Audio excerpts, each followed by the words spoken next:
How to change your Snapchat profile picture. Hey everyone! In this video, I'll show you how to change your Snapchat profile picture in just a few simple steps. Let's get started. Step 1. Open your phone. First, unlock your phone and locate the Snapchat app.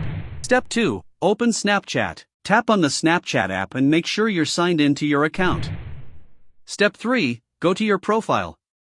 Once Snapchat opens, tap on your profile icon in the top left corner of the screen. Step 4. Tap your profile picture. On your profile page, tap your current profile picture. Step 5. Choose a new picture. Select Choose Photo, or the available photo option, then pick the picture you want to use as your new profile picture.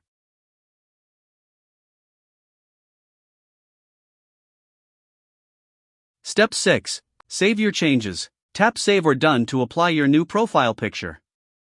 That's it. Your Snapchat profile picture has been updated successfully. If this video helped you, don't forget to like, subscribe, and turn on notifications for more easy tutorials. Thanks for watching, and I'll see you in the next video.